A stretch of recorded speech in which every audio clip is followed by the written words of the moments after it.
Welcome to Keep What You Earn, your judgment and jargon-free zone for entrepreneurs of all levels. Get ready to learn how to scale your business, save money in taxes, and create a business that grows your wealth. If it feels like the financial side of business is like eating your vegetables, well then think of this podcast as the ranch dressing to make the process a little more enjoyable. My name is Shannon Weinstein. I'm a CPA and business owner on a mission to simplify money and empower others through knowledge. I hope this episode inspires you to take action, but remember that the information we share is for educational purposes only and is not individual tax advice. Now that we got that out of the way, let's start the show.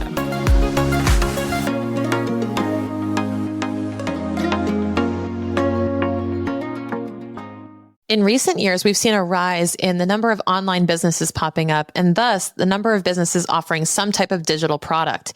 Now, offering a digital product is a lot easier than offering a physical product. If you think about it, digital products like ebooks, courses, or just resources online, even if they infuse a service in it like coaching, are way easier to offer mechanically than, say, a physical product.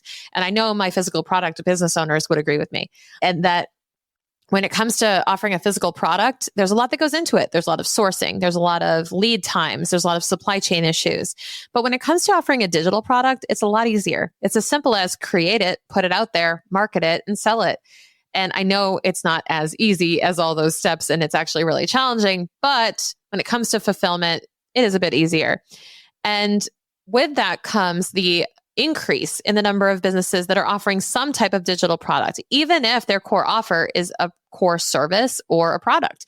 And digital products are really interesting because they're a relatively new concept to our government entities and to tax agencies.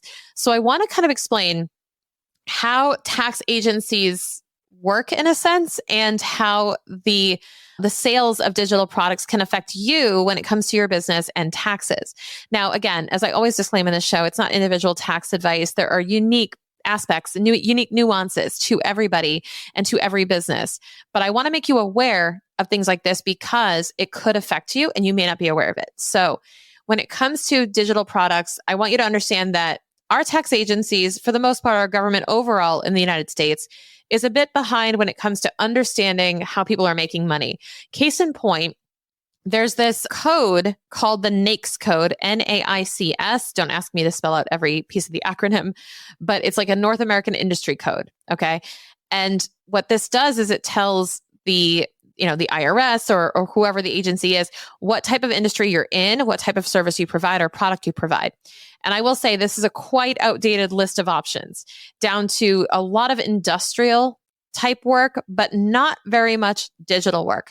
There are actually not many services in there. There's a lot of industrial services, a lot of like mining, manufacturing operations, but like not much in consulting. There's really like one code for consulting and like one code for accounting. And there really isn't much specificity there. And why I bring this up is with how old school this system is, they really haven't accounted for a specific treatment of digital products. So what's happening is states individually are deciding how certain things are taxed from a sales tax standpoint when it comes to digital products and how things should be treated. So when we look at digital products and we look at selling them online, there's a really important thing I want you to understand. And we're going to focus mostly on sales tax today, which sales tax is simply a state-imposed tax that trickles down to your customer. So the customer pays it, but you collect it from the customer as a part of their invoice or a part of their receipt.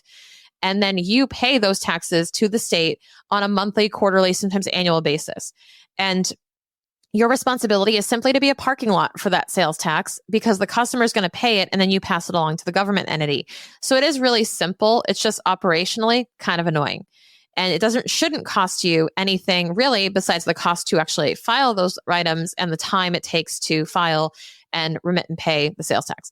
So that being said, let's talk about digital products and the impact of sales tax. So every state is different, which is really, really annoying. Every state is different when it comes to whether or not digital products are subject to sales tax. There's a lot of give and take on this because some states will interpret certain products and services to be taxable from a sales tax perspective, and some won't. And for the most part, if I had to paint with a broad brush, I would say For the most part, most states do not tax services, but they do tax products. So if you're selling a physical product, there's a high level of likelihood that you have some type of sales tax associated with that product that you should be collecting and remitting. If you sell a digital product, however, there are some states where they would not characterize that similar to a physical product and they wouldn't charge sales tax. Or it might be conditional. Like if the digital product is a side dish to a core service, it's not taxable. But if it's the main offer and there's no interaction with you as the seller, like I always use the example, if you remember, God, I'm aging myself, but Richard Simmons, when he used to teach like Sweatin' to the Oldies, I remember my mom having a VHS tape of his dancing, of his like fitness classes, and she would do them in the living room. And I'm like, that is a product, right? Because it's a video of him and you're doing the dancing, but like you own the product and you're never going to go talk to Richard. You're not going to call him up and be like, hey, how do I do this move, right? Whereas if you had some type of program or workout routine with a fitness instructor where they are live training you or have live classes every single week and you can actually interact with them and ask them questions, that might be perceived to be a service. So I bring that up to say, if you're selling digital products and they don't associate with a service, there's a chance they could be taxable. Even if they do associate with a service, there is still a chance they could be taxable based on your state. But if they're not associated, it probably increases the likelihood.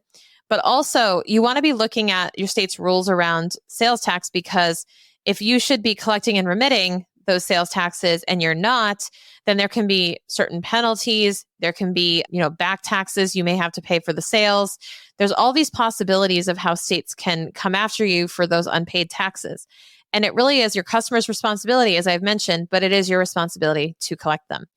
And there's a really important thing to note here, which is when it comes to sales tax, especially on digital products, you really want to be mindful of where are you selling your products to? Like, where are your customers located? So if you're wondering, number one, is your product taxable in the states where you're selling it? You have to really look at every state, not just where you are, which is really important. So first look at the state where you're based and decide, hey, where are digital products taxable, and are they taxable in my state where I physically am located? Number two is you want to look where core employees are sitting if you have virtual teams. You also want to be looking at where you house any inventory or things like that if you do sell a product. So you want to be looking at these different states where you have what's called nexus, or a big footprint for your business, where you're located. Next, you want to be looking at where do you sell these products? So who is on the receiving end of buying these digital products? And if you are selling, let's just say I live in Connecticut and I sell a lot of my product to folks in California, coincidentally, right? Well, it's possible that I can have what's called nexus in California. And it's possible that I need to be collecting sales taxes in California for the sales I make there. And I need to be remitting them to the state of California because they consider me to have enough of a footprint in that state to have to enroll with them and register with them and pay them. And here's how this works. There was this rule that came out several years ago. It's called South Dakota versus Wayfair, AKA the Wayfair rule, AKA the Wayfair decision. And what this did was it really shook things up on how we tax e-commerce. Because if you think about it, old school, we used to have these brick and mortar businesses where you would go to a store, you'd buy something, and you were in the same state when you bought it because you were physically there. You bought it from an actual store. You actually went to the store, bought the thing, took it home, right? This is like way back in the day. But now we go on Amazon, we go on marketplaces, we go on websites, we go on, online, anywhere, and we purchase something and it gets sent to our house. So the question that came up in this ruling was, well, where is the sale taking place? Is it taking place in the state where it's being fulfilled? Is it taking place in the state where the customer is purchasing from? Where is the state that the jurisdiction would fall under? Because if you think about it, if there was no state, then look how many state taxes they wouldn't be collecting. So it's kind of this tug of war and this kind of, quite frankly, money grab among the states to say, it's in the state where it's sold, or it's in the state where the customer is. And they went back and forth. And it turns out that for the most part, you want to be looking at the state where your customer is based and looking at, hey, how much did I sell to that particular state? How many of my customers were there and how much did I sell? And every state also, to add more complexity to this, every state also has a different threshold with how much it matters, how much you sell to that state. So let's just say, for example, that you're selling to a particular state that has a $100,000 threshold before you hit NAICS. All that is a $100,000 threshold before you have to collect and remit sales tax, which means you have to sell $100,000 worth of products or services there if they're taxable, which again is the first question. Is it taxable there? The second question is, have you sold enough of it to trip that threshold in that state where now you have to collect and remit sales tax? So it's actually super confusing and super detailed. It's like a web of figuring this out. But fret not, because there are resources out there that we love to use that are there to help you. One of them is TaxJar, which we use for our clients and we absolutely love. Another is Avalara. I'll link both of them in the show notes for you to check them out. Now, TaxJar and Avalara, I love TaxJar because I love their YouTube videos. So definitely check them out if you want to learn more about sales tax. But you go into a tool like TaxJar and they will track, they will plug into your Shopify, plug into your website, your Amazon, whatever it is, or you can upload files and they'll analyze how much have you sold in each particular state, and they'll tell you when you're approaching that threshold so that you can get ready and register in those states. So there is a ton of responsibility here when it comes to tracking how much you're selling. And it's really important to understand whether or not you're subject to this. And if you're not, here's the other thing. If this is all like, yeah, I sell digital products, but I've already stopped at step one, Shan, because it's not taxable in my state. Okay, but you still have to concern yourself with how much am I selling to other states and is it taxable there? But also you have to be thinking about, well, how can I prove, or can I get an exemption certificate that shows that it's not a problem for me, or that I'm not subject to sales tax in my state?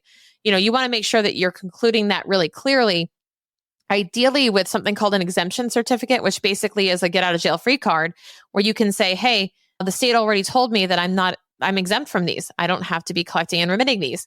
It's always good to have that on hand. It's just kind of a permission slip, So when it comes to selling digital products, I want you to understand that it's very easy to sell them.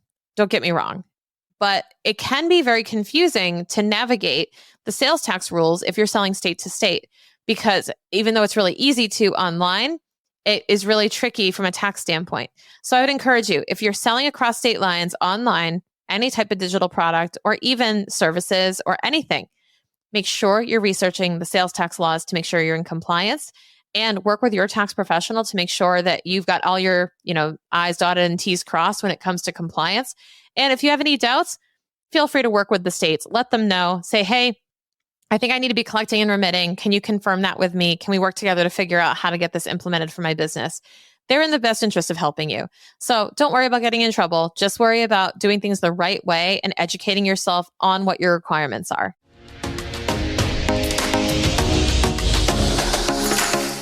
Finding the right support that you need for your business can be so confusing when it comes to accounting and tax.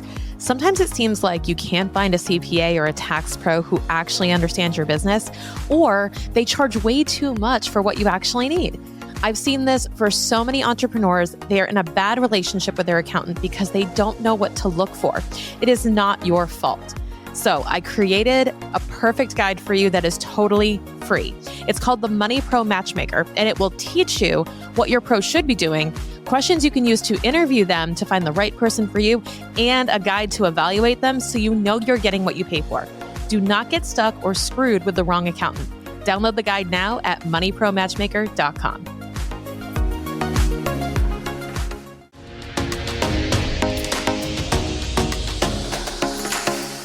Thank you so much for listening. If you enjoyed this episode, please leave a rating and review on your podcast platform. This small action goes a long way for podcasters to get our message heard by more business owners just like you. Be sure to check out the show notes for links to information about our guests and ways to get in touch with me. We'll see you on the next episode.